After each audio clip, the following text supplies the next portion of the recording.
Wow.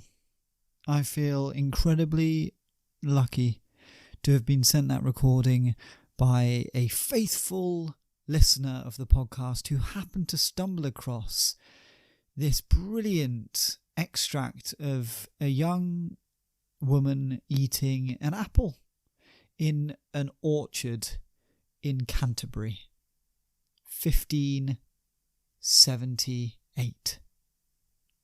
Thought-provoking, don't you think? Hello, and welcome back to the final couplet with me, Theo Cowan. Here we are, it's Sonnet 15.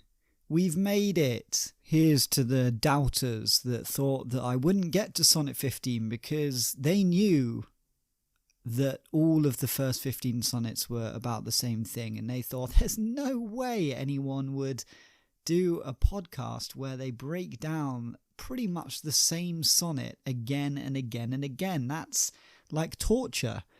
But I have enjoyed it, actually. So take that, haters. Now, I've had it on pretty good authority that the sonnets that have all been the same are drawing to an end. Whether that's in the next few episodes or 5. I'm told it's not long. So that is pretty exciting and something that we can all cling on to, because soon there will be a sonnet that isn't about forcing someone to have a kid, which will just be a delight. So without further ado, let's dive into Sonnet 15, which will almost certainly be about forcing someone to have a kid. Let's have a listen, shall we? Sonnet 15. When I consider everything that grows holds in perfection but a little moment, that this huge stage presenteth naught but shows, whereon the stage in secret influence comment, when I perceive that men as plants increase, cheered and checked even by the self-same sky, vaunt in their youthful sap, at height decrease, and wear their brave state out of memory, then the conceit of this inconstant stay sets you, most rich in youth, before my sight, where wasteful time debateth with decay, to change your day of youth to sullied night, and all in war with time for love of you, as he takes from you, I engraft you new. Well, this is an interesting one, isn't it? Because he doesn't straight up talk about having to have a child. I think that is the underlying message, no doubt. But he doesn't say you've got to have a kid, which he has done in pretty much all of the other sonnets so far. This time he's saying, I'm going to help you to not get old. I'm going to defend you against time. And I guess he's sort of saying by defending you against time, I'm saying have a kid, but he's not actually saying it this time. So there's something. He's improving. He's becoming subtler as a writer, I'd say. Right, let's break it down and see what the hell he's talking about. So he starts with, when I consider everything that grows holds in perfection but a little moment. And this means, when I think about everything that is living, that's everything that grows, is perfect. It is perfect, but just for a very, very short amount of time. That this huge stage presenteth naught but shows, whereon the stars in secret influence comment. Now this, it might just be my version, but comment has a little accent over the E. So does he want me to say comment? Comment? I don't know. Hard to say. Maybe it's just my version. Slightly strange. If I read it like that, it would be whereon the stars in secret influence. Comment? Come on. Weird. Anyway, this basically means the whole world is just one big stage on which the stars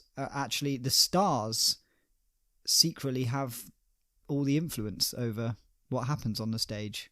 So he's bringing back astronomy, isn't he, from last sonnet? That's good, isn't it? Little flashback to sonnet 14.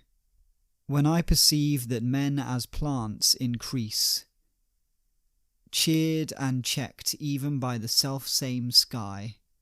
So when I see a man grow like a plant does, cheered on and then checked by the same bloody sky.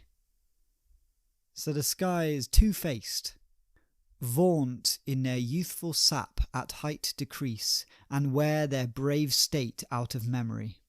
So I think this means, loving life when they've got their youthful vigour, and then declining at the height of that. So declining at the height of their youth until they can't even remember what the glory days were like.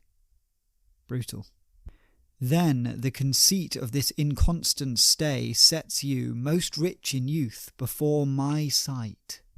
So here I think he's saying, when I think about, the world and how, as I was just saying, people are in their prime and then they decline, I think of you you are in the height of your beauty and your vigour and your youth, where wasteful time debateth with decay to change your day of youth to sullied night. Now here I think he's saying, when I look at you, I see time and decay having a good old debate with each other about how best to destroy your youth, to sully your youth, which is a very intense thing to say to a friend or indeed a lover. Can you imagine someone coming up to you in your youth, in your prime, and saying, "You are lovely, you're in your prime, you look gorgeous, but I've just been thinking actually how you're going to grow old and die, and how that's going to happen. Just been thinking about it, really." What a weirdo he was. And now we're on to the final couplet, which is, "And all in war with time for love of you, as he takes from you, I engraft you new." So here he's saying, out of my love for you, I'm actually waging war against time because I love you, all right? So as time takes away your youth, I recreate it. I engraft you new. I make you new in these poems. Wow, so maybe this isn't about having a kid. Maybe it's just about saying that he immortalizes John in these poems. He keeps him young by writing about him. Or the other school of thought among us Shakespeare scholars is that perhaps he's bringing into play all of his previous sonnets to John, the youth, and saying, remember all of my sonnets about making you have a kid. I am keeping you young by telling you all the time, constantly, that you need to have a kid, and that's my message. So maybe he is saying, all of my other stuff being about having a kid, I still want you to have a kid. Or he's just saying, by writing about you in your prime, I am keeping you in everyone's minds for the future. I mean, because we're still talking about John, aren't we, in 2023? So, task accomplished. Well done. Well done, Shakespeare. I just listened to that section back, and I'm going to keep it in because it's the most excited I've ever sounded, maybe ever in my life. So it'd be good to immortalize that in podcast form. And you might not have understood anything I was saying, and I don't even know if I understood what I was saying. But at least I seemed happy. Anyway, let's see how this fits into our story, shall we? If you remember in the last episode, Shakespeare and John had had this conversation, and John had said, look, I've actually found a woman that I want to have a kid with. And Shakespeare was like, fantastic, not knowing that it was indeed his own wife. So John said, can you write me a sonnet to read to her to convince her to have a kid with me? Because she's a bit unsure at the moment. And Shakespeare said, well, absolutely. I'm just going to go off and write it. And then he comes back and gives John the sonnet, and John reads the sonnet to her. And that is where we've left off. Let's see what happens next.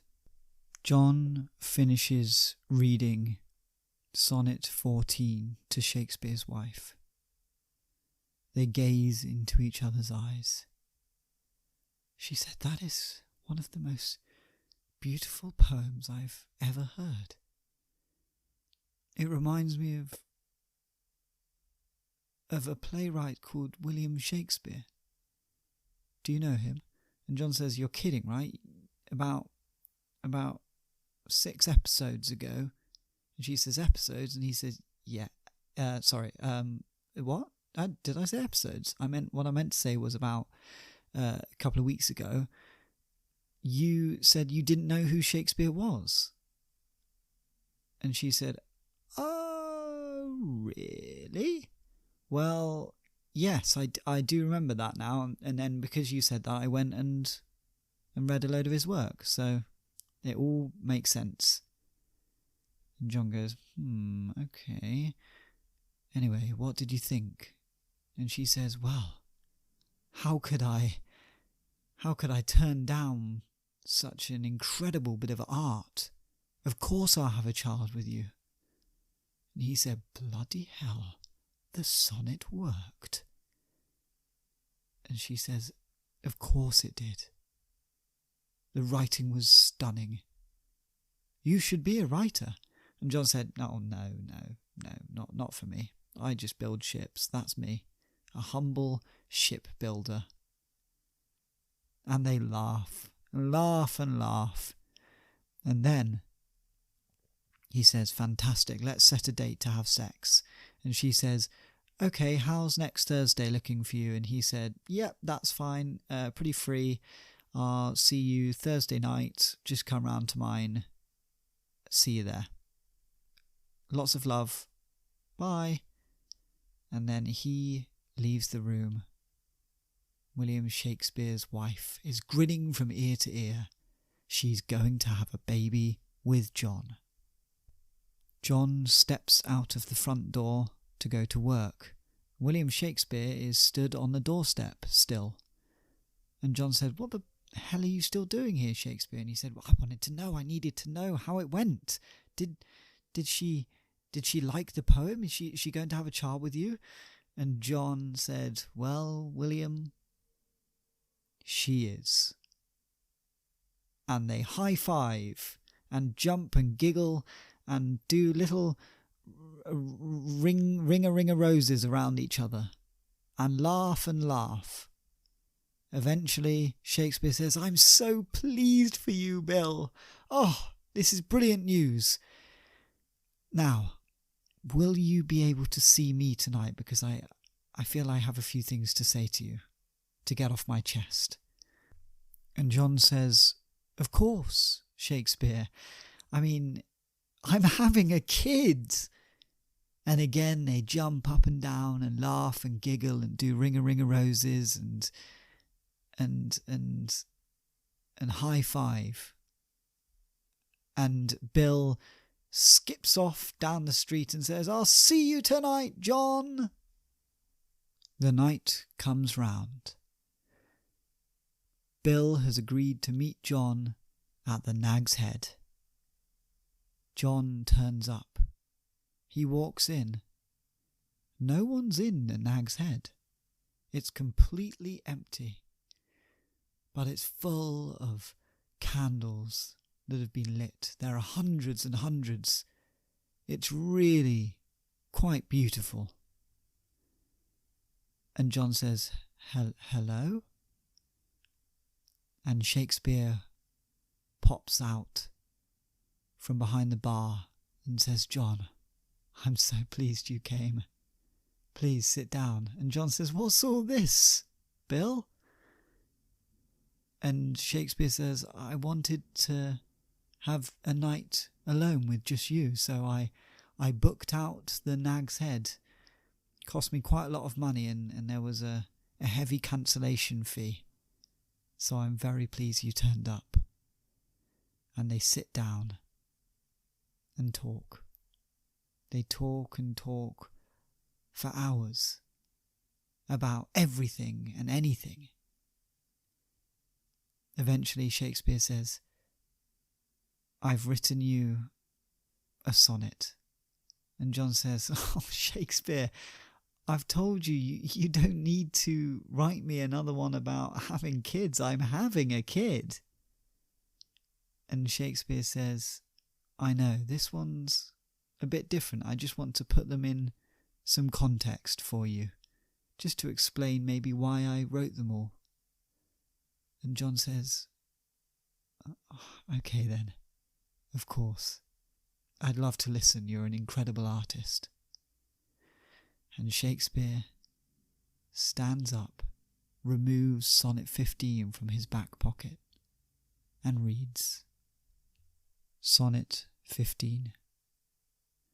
When I think that every living thing is perfect only for a fleeting moment, that the world is just one big stage where the stars are secretly the director, when I see men grow like plants, encouraged then foiled by the same sky, loving life in their carefree youth, and then declining just when they're at their height, disappearing until their glory days are out of memory. When I think about the whole world's instability, I think of you, enjoying your rich life right in front of me. I see time and decay debating with each other over how to destroy your youth. I wage war against time because I love you.